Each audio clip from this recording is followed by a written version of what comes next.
Boker Tov, Shavua Tov à tout le monde. La vie est un grand débat. L'homme qui se bat contre lui-même des fois. Torah a une bête. On a souvent des moments dans notre vie où on a décidé d'être bon. On a décidé de consacrer toutes nos forces pour la Avodat Hashem, devenir des grands hommes. Et tout d'un coup, on tombe très très fort. Et quand on tombe, ça nous fait très mal. À tel point que des fois quelqu'un, il a envie d'avaler le chasse, d'étudier toute la Torah, ou même d'être collé à un tzaddik. Quand il fait son voyage, en fin de compte il arrive, il se sent sans rien du tout, aucune envie. Et il est dégoûté. Il se pose la question, il dit comment ça se fait que je voulais autant me rapprocher et tout d'un coup je n'ai rien du tout, je n'ai plus envie de rien. Alors il dit Rabbeinu, il ne faut pas que ça nous perturbe ces pensées. Et pourquoi ces pensées sont venues? Sache-le, au premier moment où tu as décidé que tu voulais être bon, en ce moment-là, tu as tué ton Yetzer Hara que tu avais avant. Et comme tu as tué ton Yetzer Hara que tu avais avant, le Yetzer Hara de maintenant est devenu beaucoup plus dur encore. Et contre celui-là, tu ne peux pas. Il faut faire un effort plus grand encore. Et comme tu es dans le premier effort que tu avais, donc il y a quelque chose qui te rend faible de toi-même. Et tu n'as plus le même enthousiasme, tu n'as plus les mêmes forces que tu voulais avoir. Et c'est pour ça que tu te sens, tout d'un coup, tu te sens faible, fatigué, sans aucune envie d'évoluer. Il dit Rabbeinu, il y a beaucoup de sortes de Yetzer Hara. Il y a un petit Yetzer Hara, très simple, très lié au matérialisme. Un Yetzer Hara que Dieu préserve, comme un Yetzer Hara d'un animal qui sent une odeur de sa proie. Il va tout simplement derrière sa nourriture. C'est un Yetzer Hara très, comment on dit, zol. C'est pas un Yetzer Hara de qualité. Il n'a pas de finesse, ce Yetzer Hara. Il y a un Yetzer Hara qui est fin, qui a un Yetzer Hara de gava, de vouloir se montrer. Il veut s'habiller pour se faire remarquer. Il veut faire des actions. Ça, c'est déjà un Yetzer Hara plus fin quand même. La majorité des gens dans la rue, leur Yetzer Hara, c'est un Yetzer Hara, leurs tentations sont des tentations très simples. Des tentations de vouloir manger, de vouloir boire, de vouloir obtenir les plaisirs de la vie, les plaisirs les plus simples. Ce Yetzer Hara,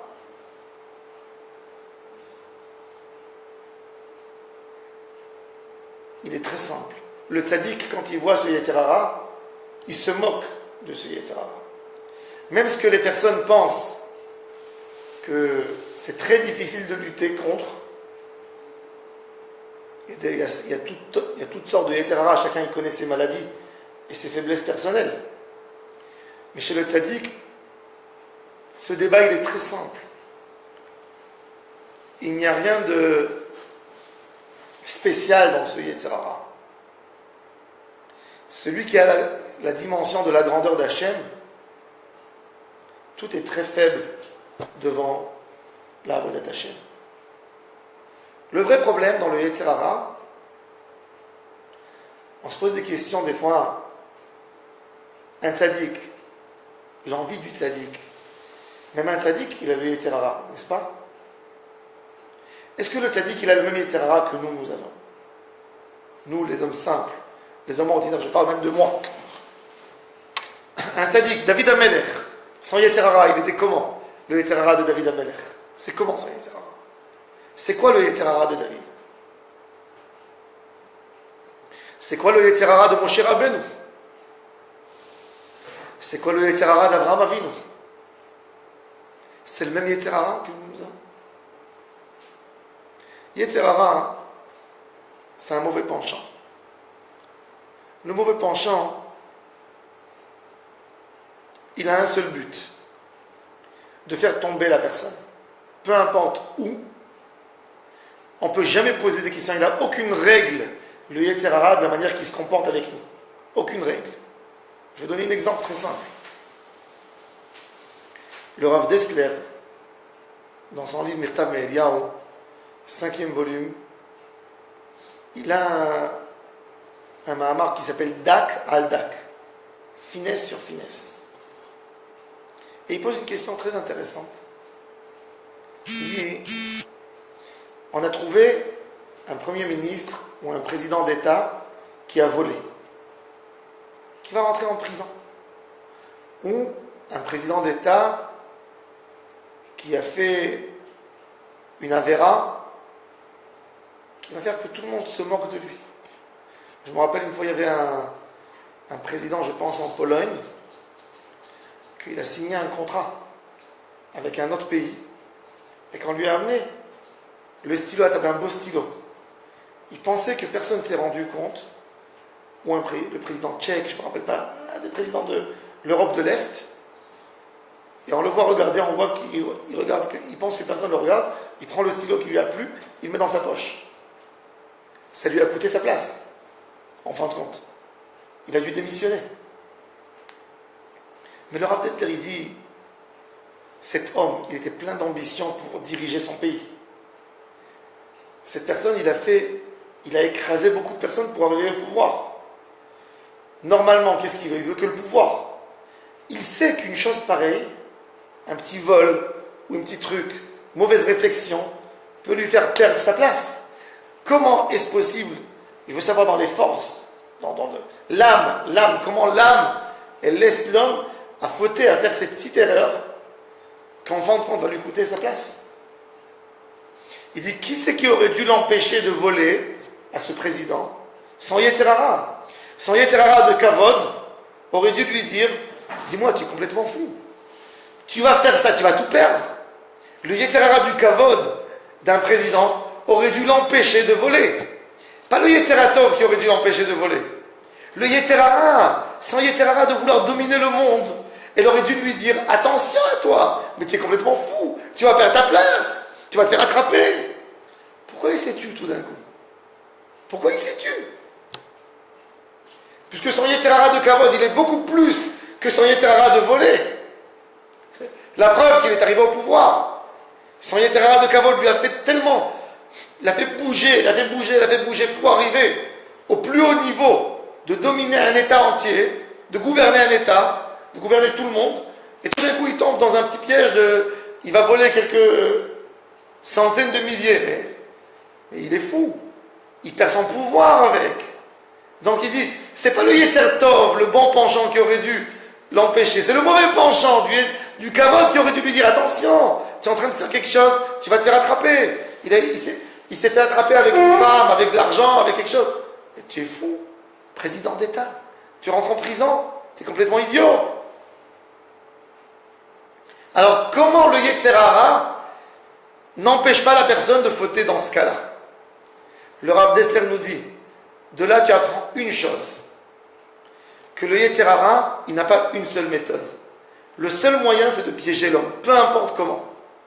C'est-à-dire, il peut l'amener au pouvoir avec le Yetzer Hara de Kavod, et tout d'un coup, il va changer de stratégie, il va lui faire voler quelque chose.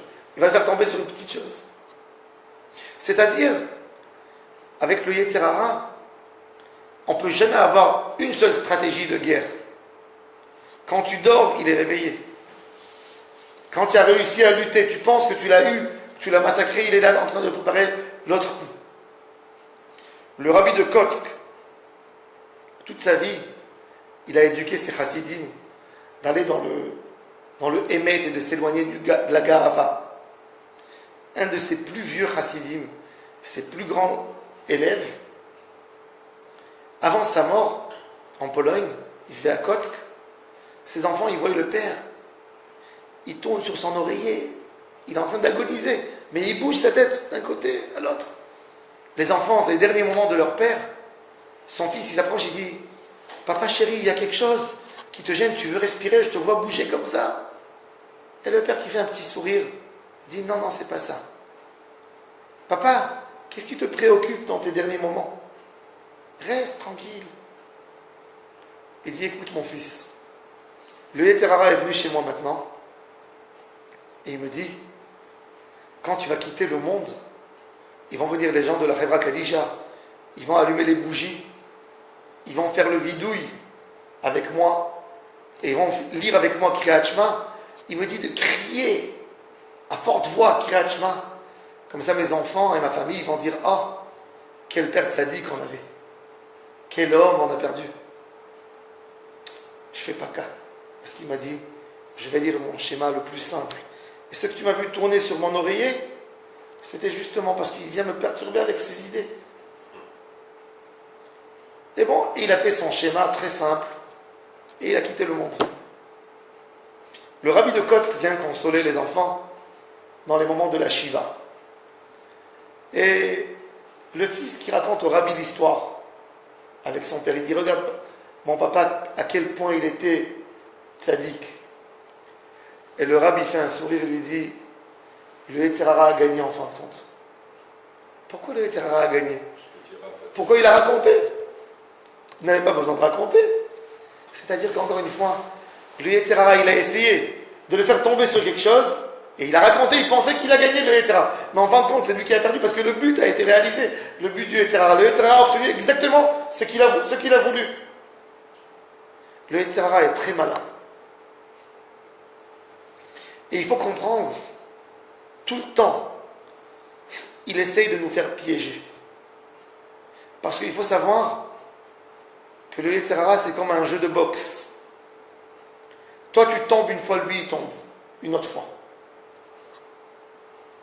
La victoire, elle est où? Dans le dernier débat. Celui qui va attraper l'autre par terre, il ne va pas le laisser se lever. Et on va compter jusqu'à 10. Et il ne va pas se lever, c'est celui qui a eu la victoire. Mais il faut savoir que chaque fois, c'est un débat dans n'importe quoi. Se poser la question sur chaque chose qu'on fait dans la vie. D'où ça vient? D'où ça vient? Le Yetzer Hara, il attrape l'homme sur les petites choses. Il y avait un grand tzaddik qui s'appelait Rabbi Naftali Finkel, le sabbat de Slabodka, celui qui a fondé la yeshiva de Hebron. On a aujourd'hui 2 yeshivot Hebron. Il y a une à Givat Mordechai à Jérusalem, l'autre qui est à Géoula. Cette yeshiva de Hebron, c'était un tzaddik qui vivait en Lituanie, dans la ville de Slabodka, et qui a décidé de monter avec ses yeshivas en Israël au moment de la Première Guerre mondiale. Il s'installe à Hebron, avec ses yeshivas, et dans les émeutes qu'il y avait en Israël en 1929, la majorité des élèves de sa yeshiva ont été assassinés par les musulmans, par les arabes à Hebron. Ce sabbat de Slabodka était un homme extraordinaire. Toute sa vie, il a consacré toute sa vie pour définir les faiblesses que l'homme passe dans son âme. Et un jour, la communauté juive de Berlin lui a demandé de venir renforcer la communauté, de visiter les institutions juives à Berlin. Et il a refusé quand on lui a demandé. Il a refusé. Ses élèves lui ont mis une pression grave. Viens voir comment ça évolue. Il vient donner des cours de Torah. Bon, ils ont mis une grosse pression. Et en fin de compte, il a été d'accord. Le jour du voyage arrive, et il y a ses élèves qui viennent l'accompagner pour monter dans le train. Il arrive au train, il monte et il redescend, il dit « Je ne voyage pas. Je ne voyage pas. » Il retourne chez lui à la maison. Après 2 jours, il y a un de ses grands élèves, il vient et dit, Rav, tu nous as humiliés, tu nous as fait des hontes. On était préparés, on a prévu ton voyage, les gens se sont préparés, les institutions, ils ont mis des affiches, que tu vas venir, etc. Et tu n'es pas venu, tu as annulé. Pourquoi tu as annulé? Pourquoi tu as annulé ce voyage? Il a dit, écoute, il y a 15 ans, j'étais à Berlin.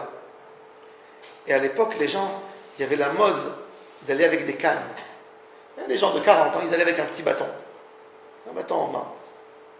Il a dit, quand j'étais à Berlin, j'ai vu qu'il y a une très belle canne, un magasin qui a fait une canne qui s'ouvre en parapluie. Une belle canne qui s'ouvre en parapluie. Je suis rentré dans le magasin, je voulais acheter, mais je n'avais pas assez d'argent.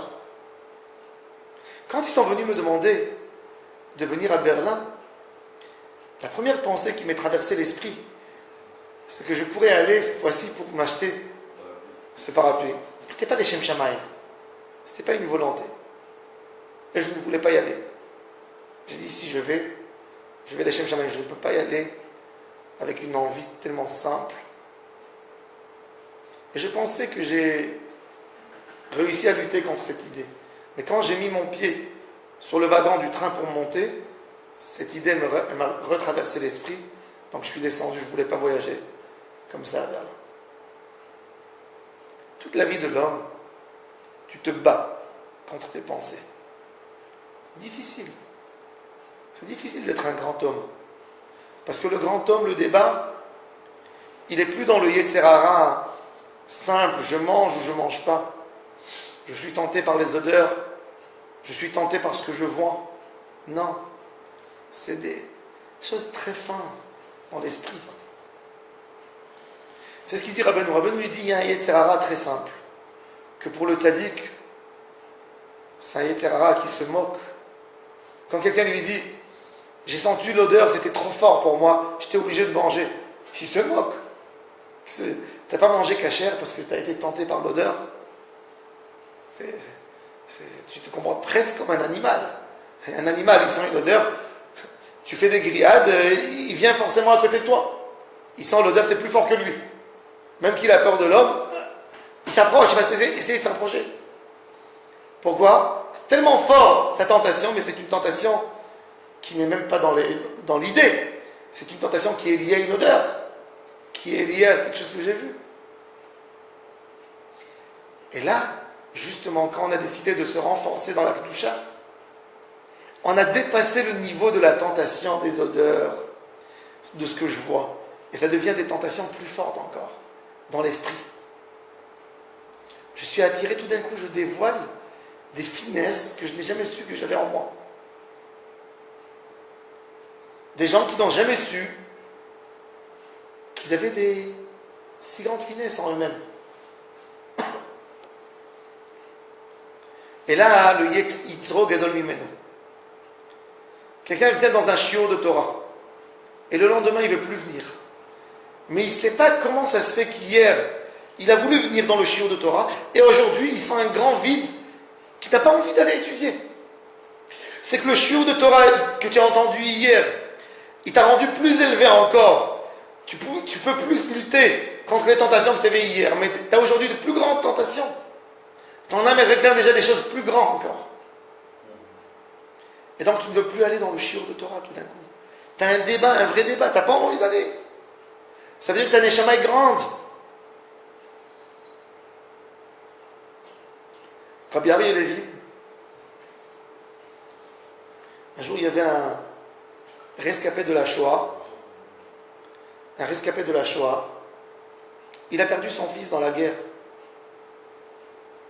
Son fils à l'armée israélienne. Il est venu Rav Aryeh Levin pour le consoler. Il lui a dit, moi, j'ai fini avec le bon Dieu. Il m'a pris ma famille dans la Shoah. Maintenant, il m'a pris même un enfant. Et Rav Aryeh Levin est venu chez lui. Il lui a dit, tu sais, toi, c'est toi que j'aime, c'est toi qui dois me faire une bracha avec toute ta colère. Parce que toi, Rabbi Ari Levin, il a dit que lui aussi, il a perdu un enfant. Il dit, mais toi, tu as perdu 2 sacrifices. Tu as sacrifié 2 fois. Un homme qui a sacrifié 2 fois, c'est beaucoup plus important qu'un homme qui a sacrifié 1 fois. La colère, c'est évident, on va vivre avec, c'est sûr. Que quelqu'un qui a perdu quelqu'un, il est en colère, mais lui déjà, son Yetzer Hara, il est beaucoup plus fort. Parce que déjà, il a sacrifié 2 fois. Tandis qu'un homme qui n'a jamais sacrifié, qui n'a jamais perdu quoi que ce soit, ben va dire que sa avodat Hashem est moins forte que celui-là. Il dit donc c'est toi qui vas me faire la bracha. Il a dit, et c'est là qu'il m'a fait comprendre, en fin de compte, que la question elle n'est pas sur l'autre pourquoi il est perdu. Sur moi, sur l'effort que moi j'ai fait, sur la manière de vivre, quelqu'un qui vit avec une souffrance. C'est ça la avodat Hashem, en fin de compte. L'autre, il est parti, il n'est plus là. C'est celui qui reste avec la douleur, avec la souffrance, et il fait une avodat Hashem. En fait, ces difficultés qu'on a pour vivre avec une mauvaise situation, ça nous montre qu'aujourd'hui, notre Yetzer Hara, il est beaucoup plus fort. Quand quelqu'un il a souffert, il a passé quelque chose de dur dans sa vie. Quand quelqu'un il a un problème de parnassa, c'est-à-dire que ta souffrance, elle t'a rendu plus pur encore. Hachem, il t'aurait pas donné si tu n'aurais pas pu lutter. Pourquoi Hachem ne donne pas cette souffrance à n'importe qui? Parce qu'il sait qu'ils vont être perdus. Si toi tu l'as reçu, c'est-à-dire c'est une épreuve, tu peux tenir. Mais justement, ces idées qui te traversent l'esprit, qui disent pourquoi Hachem il m'a mis là? Pourquoi Hachem il me fait souffrir autant? Ça déjà, ça montre que ton Yetzer Hara est devenu beaucoup plus fort encore. Il t'amène plus sur des petits problèmes. Il te pose des grosses questions. Des très très grosses questions. Tu as atteint un autre niveau. Ce que tu as mal aujourd'hui dans le fin fond de ton âme, ça veut dire que tu as découvert déjà des niveaux que jamais tu as découvert avant. Il n'y a rien qui justifie une perte. Il n'y a rien qui justifie une souffrance. Tu ne peux pas venir chez quelqu'un et lui dire écoute, de faire l'idiot, de lui dire si Hachem te l'a donné, ça veut dire qu'il fallait. C'est pas avec ça. C'est justement, quand tu es arrivé là, tu as atteint des niveaux que tu ne pouvais jamais atteindre avant. C'est pas justifié, c'est vrai. Mais à Kadosh Baruch Hu, aujourd'hui, il te met une épreuve, ton Yetzer Hara, qui te met en colère, il est beaucoup plus que le Yetzer Hara que tu avais avant. Avant, tu avais un Yetzer Hara d'Emouna. Tu suivais Hachem aveuglement. Maintenant, tu as perdu quelque chose, tu es arrivé à un plus haut niveau encore, et c'est pour ça que ça te mange aujourd'hui. Comment il m'a fait ça? C'est parce que ce Yetzer Hara, déjà, il est beaucoup plus. Avant, tu n'étais pas là, tu n'étais pas à ce niveau. Tu te sens tellement pur, tu es arrivé dans un endroit où tu as compris quelque chose avec ta souffrance, des fois la souffrance, où la joie, elle peut amener quelqu'un à un très haut niveau de la Neshama. On sait que, malheureusement, souvent, vous savez, les grands écrivains, les plus grands, Kafka par exemple. Kafka, c'est un homme qui a souffert énormément dans sa vie.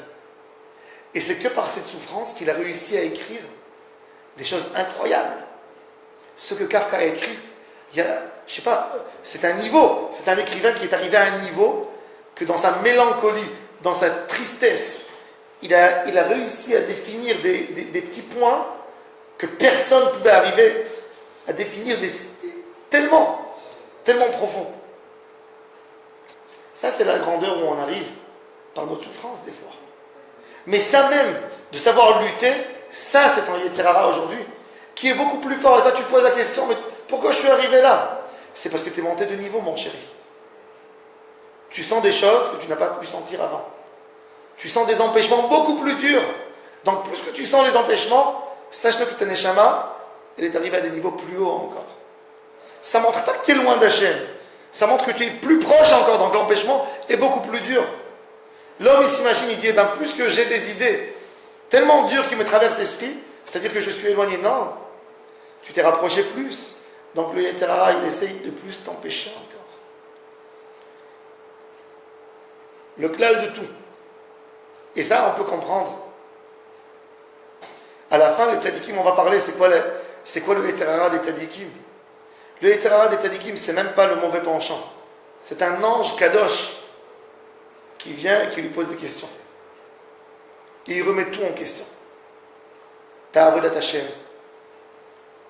Quelqu'un, des fois un tzaddik qui peut étudier, et à la fin de toute son étude, il dit, et à quoi, qu'est-ce que ça me donne, ma avodat Hashem? T'as prié 2 heures, et quand tu fais au Shalom, il y a une idée qui te traverse l'esprit. J'aurais dû prier 2 heures. C'est aussi un Yetzer Hara qui vient, mais parce que t'es tellement monté dans ta tefila avec Hachem, il essaie de t'éloigner d'Hachem. Alors il te dit, peut-être que j'aurais pas dû prier autant. J'aurais pas dû demander. Toute la vie, c'est un débat. Et chaque chose, chaque idée qui nous traverse l'esprit, il faut savoir d'où ça vient. Ça vient du Yetzer Hara qui ne veut pas me laisser approcher la prochaine étape. Kol hagadol mechavero, yitzro gadol yemeno. Le Yetzer Hara avant, j'étais à lui. Comme il dit le Ramchal, il dit, quelqu'un que toute la journée, il est devant le miroir, il est en train de se contrôler ses habits, ce qu'il mange. Le Yetzer Hara, il dit, celui-là, il est à moi. Celui-là, il est à moi. Dès que tu sors de ça un peu, tu commences à chercher un niveau de spiritualité, là, le Yetzer Hara, il va te mettre d'autres idées déjà. Des idées qui sont plus liées ni aux habits, ni aux tentations simples. Il va te donner d'autres dimensions. Il va te mettre la colère, par exemple. Un homme qui n'était jamais en colère, tout d'un coup, il tombe dans une situation où il est en colère avec son entourage. La colère, c'est un niveau pour enlever les gens qui sont proches d'Hachem. Pourquoi? Il dit Rabbi Chaim Vital, la colère, par exemple, je donne un exemple, la colère, c'est l'opposé de la Kedusha. Le Ramban d'ailleurs, le Ramban, dans sa lettre qu'il a écrite à son fils, il prend 2 midot. Il les met en parallèle une contre l'autre. La hanava, être humble d'un côté pour arriver au plus haut niveau de la Kedusha, et la colère de l'autre côté qui nous fait descendre au plus bas niveau. Un homme, il peut être Oved Hashem, il peut faire sa prière, il peut étudier, faire des mitzvot, de chesed, tzedaka, tout. Mais avec un moment de colère, il a tout perdu. Comme il dit Job, Toref nafsho be'apo. La colère, c'est plus toi quand tu es en colère. Quand l'homme il est en colère, c'est plus lui. C'est une autre personne. Hein? Il est hors de lui. Il est hors de lui. C'est pour ça qu'on dit, il m'a mis hors de moi. Hors de moi, ça veut dire quoi dans la colère? C'est pas moi. Je raisonne plus normalement. Rabbi Chaim Vital, dans les 1 an et 8 mois qu'il a étudié chez le Hari Akadosh, il y a eu 3 mois que le Hari ne voulait pas lui enseigner. Pourquoi? Un jour, il a eu une histoire dure de Shlom Bayit avec sa femme. Il a crié très fort. Et dès qu'il est rentré chez le Harizal, le Harizal lui a dit, excuse-moi, mais je ne peux pas t'enseigner la Torah. Tu as perdu le niveau d'âme que tu avais. Avec une colère tellement puissante que tu as fait, tu t'es mis en colère derrière ta femme, tu as tout perdu. 3 mois maintenant, il faut que tu fasses tes chouvas sur cette colère, rien qu'après tu vas venir étudier chez moi. Rabbi Chaim Vital dit, j'ai pleuré pendant 3 mois, j'ai dû travailler la colère, ne plus se mettre en colère. Et rien qu'après 3 mois, le Harizal m'a dit, tu as réussi à effacer la tâche de cette colère que tu avais. Quelqu'un qui est en colère peut avoir un niveau d'avodat Hashem, de Emouna. Mais si tu es en colère, tu n'as plus d'Emouna. Pourquoi tu te mets en colère? Il y a des gens qui, quand ils sont en colère, leurs enfants et leurs femmes, ils ont peur de rester avec eux à la maison. J'ai peur. C'est plus naturel. J'ai peur de rester avec mon père.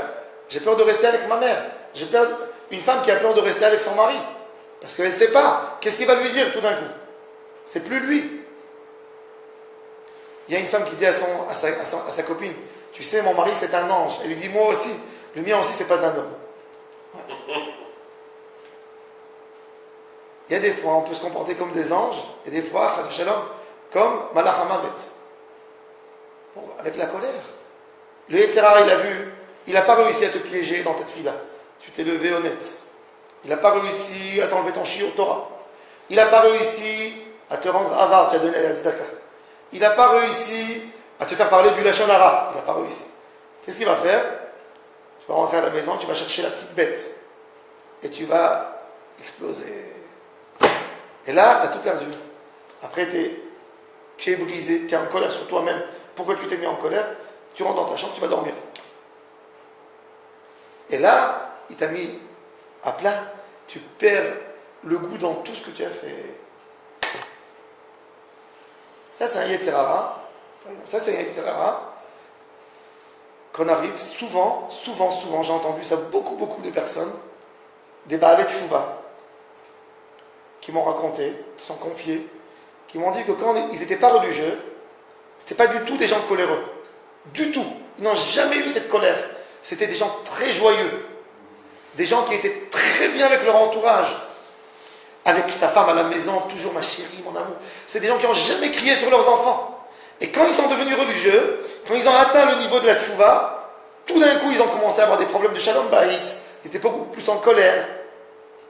Et ils se posent la question, qu'est-ce qui s'est passé que la Torah m'a rendu coléreux? C'est pas la Torah, mon frère, qui t'a mis coléreux. C'est le Yetzer Hara, il a vu que tu es arrivé à un si grand niveau. Avant, il n'avait pas besoin de te mettre de la colère. Tu étais dans des niveaux très bas. Tu étais dans des niveaux de tentation de tous les jours. Tu voyais quelque chose, tu étais à lui. Quand il a vu qu'il ne t'a pas eu sur tes tentations simples, quand il a vu qu'il ne t'a pas eu sur la tfila, il ne t'a pas eu sur la Torah, il ne t'a pas eu sur la tzedaka, il t'amène la petite bête à la maison. Tu te mets en colère sur ton fils, tu te mets en colère sur ta femme, tu te mets en colère sur ton collègue au boulot. Et là, il t'a massacré. Mais c'est un niveau beaucoup plus haut. Mais c'est un niveau que quelque part, tu as tout perdu à côté. Ça, c'est le Yetzer Hara. Et c'est ça, le débat. Et comment on se sauve de ça? Comment on peut s'éloigner de ça? C'est de parler avec Hachem à chaque moment, faire une analyse où je suis. J'ai fait une idbo des doutes. Je parle avec Hachem, je dis à Hachem, j'ai quitté déjà le Yetzer Hara de la nourriture. C'est plus ça. C'est pas ça qui me fait tomber. Mais maintenant, je suis affronté à un autre Yetzer Hara. Un Yetzer Hara de jalousie, par exemple. Un Yetzer Hara de colère. Aide-moi à maîtriser. Mais savoir où on est. Parce que quand on ne sait pas où on est, on ne sait pas qu'on a battu déjà l'autre Yetzer Hara. On arrive dans un autre Yetzer Hara de colère, et par le Yetzer Hara de colère, il nous a eu une fois, on est sûr qu'on a tout perdu. Et là, on est tellement cassé et brisé qu'on recommence tout à nouveau. Ou des fois, on ne veut même pas commencer. Parce qu'on se dit, si je suis tombé là, j'ai très peur. Ça veut dire que je ne suis plus un homme. Parce que la colère, quand tu réalises l'état de ce que tu as fait, tu réalises que tu as tout détruit en disant quelques mots. Tu perds même l'envie de prier. Tu perds l'envie d'étudier. Tu perds toutes les envies que tu as en toi. Tu ne veux plus rien faire. Tu es cassé complètement. Mais tout ça pourquoi? Parce qu'au début, tu n'as pas compris que tu es passé d'étape à une autre étape. Donc tu te dis, comment est-ce possible que je suis là? Et ça, c'est le Yetzer Hara qui nous détruit. C'est exactement ça. Et il faut avoir l'analyse, il faut avoir comment on dit, comme le médecin qui tient toujours sa main sur toi pour savoir justement de ne pas atteindre, ne pas arriver. Il faut beaucoup de tfilotes pour ne pas arriver dans ces endroits. Bezrat Hashem, demain, on va parler comment on peut lutter contre ce Yetzer Hara et comment on peut continuer d'étape en étape de monter et d'arriver dans le bon chemin. Shavua Tov à tout le monde et bonne journée.